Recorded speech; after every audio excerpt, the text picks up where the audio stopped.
Okay, hi. This is the fourth video of the series, and this is going to be a slightly longer video. This is extremely important video, possibly the most important video of the series. So I request you, even if it is slightly long, to fully go through it end to end. Try and go through it multiple times because I'll be explaining some very, very important concepts that are very needed for these merchants to succeed. Okay, your brands to succeed. Okay, so let's get started. What is omnichannel, by the way? Even a few years ago, you would have defined omnichannel as the different locations where your inventory is held. If your inventory is held in a real location, which is your warehouse or a third-party fulfillment partner warehouse, and being fulfilled from there, that used to be called omnichannel. Many times people confuse omnichannel with omnichannel marketing. Omnichannel marketing is when you're doing marketing on Facebook and Google and other channels at the same time. That's also omnichannel, but that's omnichannel marketing. I know there are omnichannel payment solutions as well, where you can pay using a multiple different payment partners. Could be your UPI, could be your credit cards, debit cards, wallets, Google Pay, etc. But the point really that requires us, in our kind of use case is omnichannel supply chain most of the times, right? That is where the word omnichannel came from. But today, omnichannel is far more evolved. Especially post-COVID, majority of the merchants that you'll be talking to will be selling on many different channels. Remember, they will be selling on e-commerce channels. They'll be selling on social commerce like Facebook. They could be selling on Meesho or similar dropshipping channels. They could be selling on your retail. So it could be your own retail stores. It could be modern retail. It could be general trade. It could be modern trade. It could be any of those. They could be selling through retail partners, like any of the retail stores that you can think of. And very, very importantly, even till today, majority of the revenues for all these brands come from B2B sales, which means that a bulk of their orders would be coming from specific B2B partners. So what we are going to discuss today is two parts, okay? Part number one is how do you do B2B fulfillment, which is part of the omnichannel sales, and how do you do B2C sales. Okay, so B2C sales, remember in the earlier video, we saw how you're going to do your operations on the different channels of sales. And the video before that, we saw how you're going to sell through the different channels of sales. Now we're going to see how you're going to manage your supply chain for all these different channels of sales. Okay, so let's get started. Now, what you see here is a merchant's account, right? So this is where a brand would come in. Now, a brand can have different access, right? So you can have supply chain people, you can have payment people, you can have your account management people, you can have all sorts of things. Now, how do you ensure that you have these different people and they get different access and don't get the same visibility? Because you don't want your payment person to see the whole shipping part, or your shipping person to see the whole payment part. Okay, so here's what you do. You come here, you go to permissions, and you select the right permission levels for each one of those users, right? So you have different permission levels. So for example, if it's a finance person, they would see only the finance part, or if it's a warehousing person, they would see only the warehousing part or the inventory part. Now, very, very important to understand is that you can technically assign users to teams and then give team specific permissions. Then all the users in that team get the same permissions. Okay. Once you've defined your features, your modules, your teams, and given them permissions, or individuals and given them permissions, you then go and set up your business. Remember, again, this is the admin side. So the admin gets to see this. Your staff will not see this. They will only see what you are allowing them to see. Excuse me. So in this, what I'm going to do is I'm going to set up the different service types. Let's say drop-off is a service type, right? So I'm going to set up the service type. What is the description? What is the keyword and everything? Then I'm going to go set up the key service types, which means that if it's shipping, express shipping is a type of shipping. See here, premium express delivery is a type of shipping. So I would have set up shipping here and premium express delivery as a part of that. Okay. Then I'm going to set up the currencies, the cutoff times, and everything else. So once I've set up the different countries, currencies, the cutoff times, the city regions, the city types, the different cities in which I'm operating, it is very, very important to do this because these are the ground rules. These are the what you call the Lego blocks. Okay. Whether the type of the city is urban or not, whether the name of the city is Calcutta or Mumbai or not, whether the city region or the region is West Bengal or Maharashtra, that makes a tremendous amount of difference, right? So you'll set this up. These are now going to be used in everything that we're going to see here. Okay, so let's go to service provider. What is a service provider? Your warehousing partner or your shipping partner is your service provider. Now, what you're doing here is you're taking, say, Boxed-Up as a service partner. What you're going to do for Boxed-Up is you're going to decide which city. In this case, I've taken an example of Jeddah, Saudi Arabia, and I've said that this service partner is only servicing Jeddah. Now, remember I told you earlier in cross-border that you can set up local shipping partners in different geographies. This is how you will do that. You will set up your shipping partners in different countries and different cities. You'll then set up what volume is that partner allowed to do. Very interesting, right? Because you would imagine that this would be not in your control, but actually it is in your control. You can set up how many orders that service partner can do for whatever reasons, right? You can set that up. You can then set up which cities is that service partner servicing, and in that city, the type of service that they're doing. Remember, in the service type, we had set up shipping, and the service type, in the service we had set up shipping, and the service type we had set up express. Now I can set up the different service types here, and in the service types, I can set up premium, express, etc. I can then set the rates, the orders, the limits, whether they're allowed to do cash on delivery, whether they're allowed to do cold chain. See, now all of a sudden, a large brand, imagine it's a 200 crore brand, okay, and they are doing coffee. If you have that brand that is selling coffee, or that is selling something that requires permission, or that requires certain different shipping partners for every city, they would come here and they would set up their shipping partners.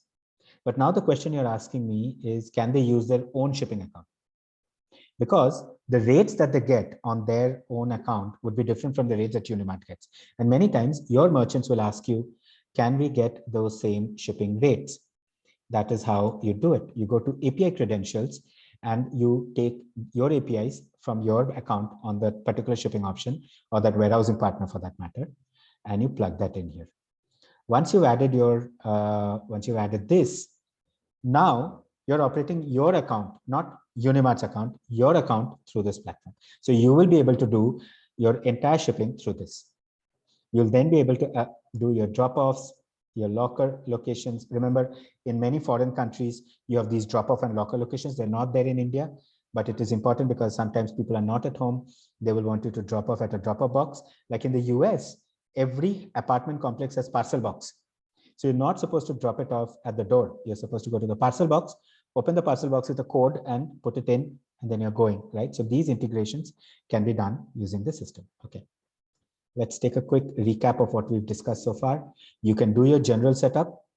Why? Because those are the Lego blocks, whether you can do shipping or warehousing or premium shipping or one-day delivery, or whether you can do it in Calcutta or Mumbai, or whether you have warehouses in those regions, you'd set up all of that. Then you go to service providers, which is your service partners, could be your shipping partners or warehousing partners, and you set them up. Why? Because you want different shipping options or different service options in different geographies. Okay. Once you've done this, you then come to client setup. This is where B2B becomes so important, because when you are selling B2B, you have different terms, different pricing, different accounts for each one of them. This is not selling through e-commerce directly.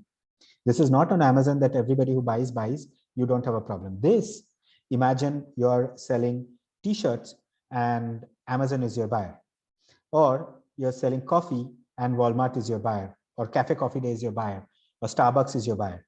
Okay. So you will then come and set up Starbucks as your account. Okay. How do you do that? You come here, you set up all the account details for Starbucks here, including the client code, the company name, where are their addresses located, put some photograph in.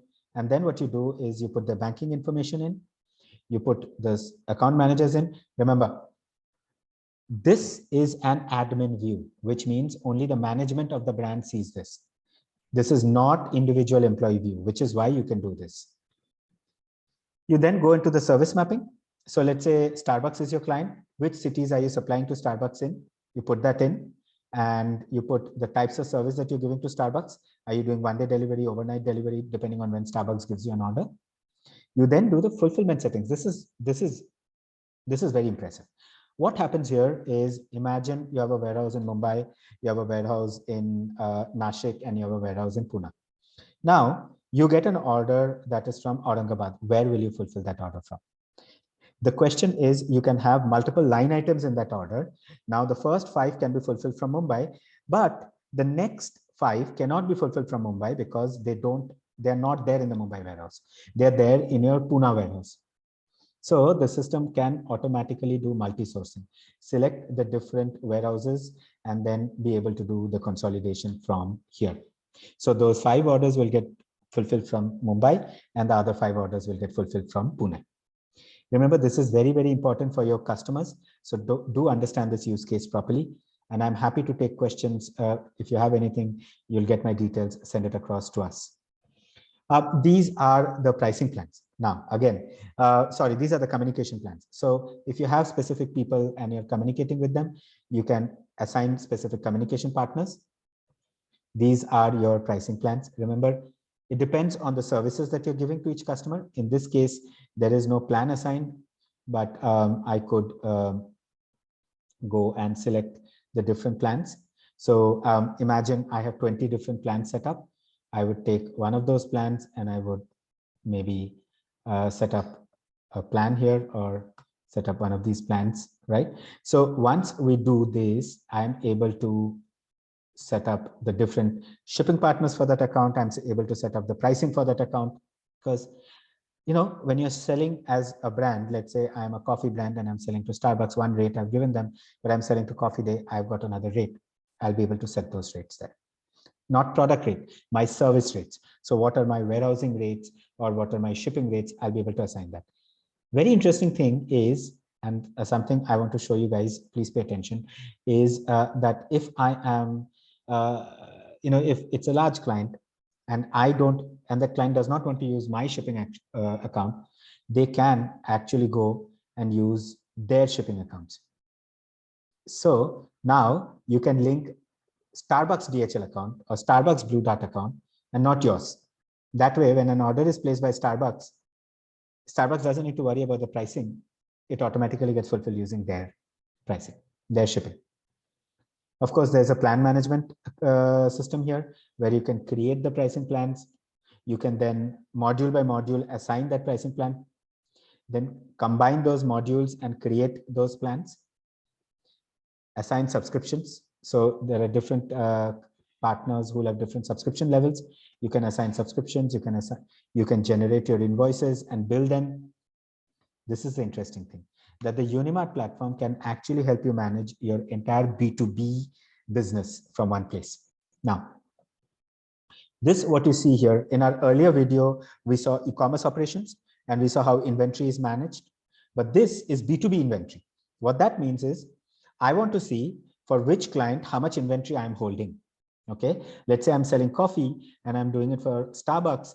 In which warehouse am I holding how much inventory for Starbucks? That's the key to this particular story. Now I can see the different inventory that I'm holding for Starbucks in the different warehouses. This, again, in our earlier video, we saw how cataloging is done. That's a catalog management system. This is not that. This is the master catalog, which means from here, I can assign catalogs to different distributors. I can assign catalogs to different distributors and give them access to that. Now, most of your brands are selling through distributors. What the brand would do is come to the Eunimart platform, create an account for the brand, go here to permission levels, remember, and give that particular distributor permission level. So that distributor can log in, see the catalog that is assigned to them, place an order when they want to place an order. You will be able to see the inventory with that particular distributor, and you'll also be able to see the orders that they are processing using their system. Okay, this is the master product. Okay, now remember in my earlier video, I promised you that I'll show you when in a warehouse or when your inventory runs out, what happens, or when your inventory reaches safety stock, what happens. This is what happens. This is a replenishment module. Now what the system will do is it will create an automated replenishment for your product if your product is running out of stock, right? So let's imagine you have 100 units in the warehouse and your typical time to fulfill is 10 days, as in time to send more stock to that warehouse is 10 days. On a daily basis, you're doing 2 orders. The safety stock is 2 into 10 days, right? Which means 20. So the minimum stock that should be there so that you don't run out is 20 units of that item, right? Now, what the system will do is set that as a safety stock, either automated or you may set it on your own manually. And when that safety stock quantity is reached, like you're hitting 21, the system will create a replenishment like this. So you will then get to see the pickup details, whether that item got picked up or not, the product details, the status histories, everything, right? You'll be able to see all of these details from here. Okay, now we come to orders and return management. Again, remember in my earlier video, I showed you how your order management would happen if it was direct shipment that is going out to the end customer. This, however, is a lot more complex. This is what happens in B2B order management. In B2B order management, remember, you're sending a lot of orders together, a lot of items together. So you need a master to see what is happening to your orders and where those orders are reaching and have a full control over it. Okay, so here you can print your order labels if you're managing your orders yourself. Order printing is a big problem. Ask your merchants. Each shipping partner has a different manifest, different barcode, and we can print all of that from here. The order manifest can be printed as well. But the important thing is order management. Now, when you get an order management, let's take a look at a delivered order. Okay, so this is a delivered order. What ends up happening here is you can view the entire order details here. All the order details as to where it got picked up from, what is the order number, customer details, payment details, if there are any value-added services. Remember, I said, if you're holding your order with a third-party fulfillment center, let's say you're selling TV, okay? Now you've sent the TV and the frame separately. That is sitting in the warehouse in Dallas, in Texas, okay? When you get an order, you're supposed to fit the TV with the frame and deliver it to the end customer. So that then becomes a value-added service that warehouse partner should do. So you will add that as a value-added service here. Shipping details. Here you will be able to see where that order was picked up from which one of your warehouses, who received that, whether that package got, what were the package dimensions, what were the pickup timings, whether it was express delivery, etc. Full control, right? If you have multiple line items in your order, remember, I was showing you one of the orders which had 2 line items. You can fulfill separately from here. You can get both line items to one warehouse. That is called consolidation and fulfill from there, or you can do multi-fulfillment. Okay. Status history. So this is where you track all the courier statuses. What happened where? Remember, if I click on this, it will take me to that courier partners page where the actual same tracking status will be there. So this is your forward logistics, shipping out, and this is your return logistics, how you get your orders back. Remember, if your B2B customer wants to return something, you can create a return from here. Same process, you can create a return, shipping. GRN is important. This is where you create a note saying that I received these items, I've done the check, and these items pass the check. These items do not pass the check. This is typically done in the warehouse. And then you'll have the return status histories, whether it was picked, delivered, whether it passed the check, quality check, whether it got warehoused or not, everything. Okay. Then you have a few reporting, a few task management. Task management is interesting because all these B2B use cases have their own tasks, which will come up. And of course, you can do your own warehousing. Now let's take a look at how Eunimart's warehouse management system works. I have shown you in our earlier platform normal fulfillment management system, but now we are going to take a look at warehouse management. What is the difference? Fulfillment management means the warehouse does not belong to you. You have taken the inventory and you have sent that inventory to that warehouse in Dallas in Texas, and they are doing the fulfillment. So all the work of warehousing is theirs. You are just looking at the inventory and mapping the inventory to the channel where you're selling. So let's say Amazon or Walmart. But warehousing is when you do your own warehousing, and it is complex. When you enter a warehouse actually has different zones, certain zones for certain customers, certain zones for certain category of products. In each zone, you'll find racks, like rows of racks. Each row will have 3 to 4 racks. Each rack has shelves, okay? So there'll be like 3 or 4 shelves. The lowest shelf is the biggest one. You hold the bulky items. The middle shelf is slightly smaller, and the top shelf is fairly small, where you hold the small items. Why? Because you don't want to put the bulky items up top. Now, many of these warehouses have 2 levels. So they'll create a mezzanine level. So your ready single B2C items, the small 1-by-1 picking is done in the mezzanine floor. Why? Because you can't hold heavy items there. So you're typically not doing bulky. What you're doing there is, let's say, shampoo, toothpaste, toothbrush, pen, pencil, all these individual items are kept. So the people will go with baskets, carry, put in their basket and go. Okay. But when it comes to the main floor, that is where major operations happen. So typically these guys will go with guns, RFID guns. Okay. So these guns will scan the RFID or a barcode scanner, which will scan the barcode depending on what technology you're using. And this will then tell you whether that order has to be picked up or not. Now it can be 2 ways. When you get an order, there is an outbound management process in the system that will automatically put that order in certain pick lists. Okay, so you will have the pick list here. When you get the pick list, what will end up happening is these orders will be fulfilled from those pick lists. So you have a picker, an inbounding person. He will go and he will then start taking those items, putting them in those baskets, depending on the sequence where the system tells him to go.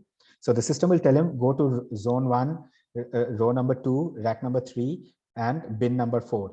Pick this item up. Okay. So he goes there, he picks it up, and he scans a gun. It automatically puts it against the pick list. Goes to the next item, automatically scans it, puts it in the pick list. There could be another way to do it. If that person is not finding that item, he can just scan the closest bin, and that will tell him what is there in that bin. Because sometimes these items are kept packaged, you don't know what exactly is inside it. Why is this required? This is required to prevent you from losing money. Majority of the times, merchants don't realize how much inventory they have in stock, when it is time to order new stock, and which items are moving fast, so that those should be stocked ahead. Those items that are moving slow should be stocked towards the back. All these kind of things come into picture. So we have an end-to-end warehouse management system where you will be able to manage your inventory, your inbounding, your outbounding, everything else. So this brings our omnichannel management, or at least the omnichannel supply chain management, to an end.